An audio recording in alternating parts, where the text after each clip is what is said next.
There's some things that I learned quickly being a small business guy at It's Greek to Me.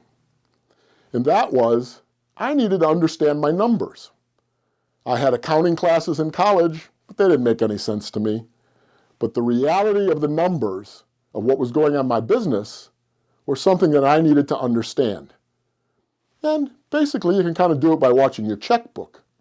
But something even better happened to me. I asked the guy down the street at the Dairy Queen who his accountant was, and I got to use his accountant, a man named Lamar Kidwell. And that man became a mentor to me.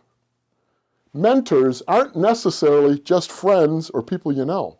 A mentor can be somebody that's actually a subcontractor to you. In my case, it happened to be this accountant. He taught me how to look at my income statement, my balance sheet, what that meant, what I could write off, what I couldn't write off, what I need to keep track of. He mentored me in accounting, and he mentored me in business. We're about to talk about accounting and insurance. Talk about, for me, dull topics. I get so bored, but they're necessary. And you don't have to do them. You can get somebody else to do it. Let's talk about the accountant first. You want to find a CPA, a certified public accountant. Why a CPA and not just a bookkeeper? Because if you ever do need to be audited, and as your business grows, you will get into situations that you will need to be audited.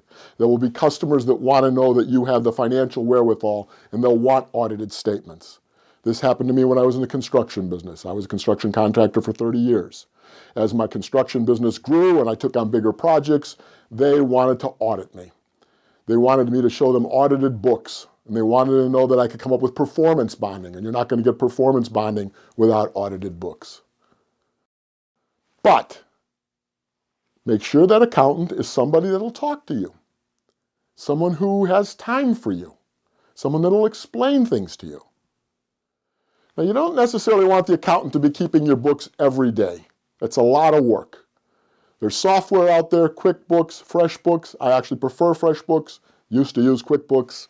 The double entry system is complicated. Even me with an accounting background, I didn't like it because I didn't know how to manipulate it within their computer system, within the software. I do like FreshBooks.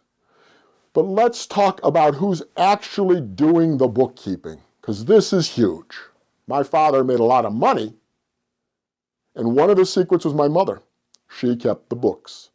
My dad hated paperwork. He would ignore it. He wouldn't get his invoices out, and things would have totally backed up if it wasn't for my mother. Who in your life can you trust to do your books? I'm not saying you're going to make your spouse do it. Perhaps there's a family member, though, that would do your books for you. Or you can find somebody local, a friend, someone that comes recommended, or a bookkeeping place.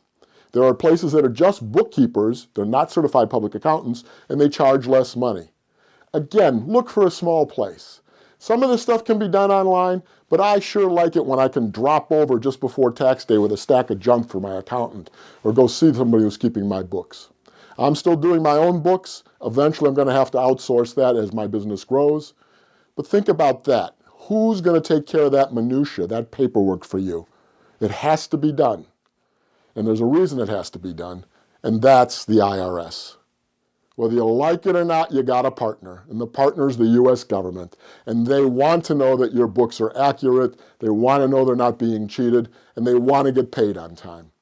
And the only way you're going to accomplish that is to have people that are backing you up, someone doing those books, maybe not weekly, but at least monthly, and an accountant that's taking care of your tax returns. And if you're trying to do your own tax returns, you're being a fool. It takes a lot of time, and you don't know all the intricacies of the ridiculously large IRS code. You need to have someone who understands this and can do this, and they're going to save you money in the long run. And quite frankly, it's not that expensive. It really isn't. So think about that as you're out talking to people, meeting people, and figuring out how you're going to get somebody else to do this for you. I'm John Tsarpalas. You can reach me at john@johntsarpalas.com. Happy to answer any of your questions about small business. I've been in small business for absolutely decades. I love it, and I'd love to help you.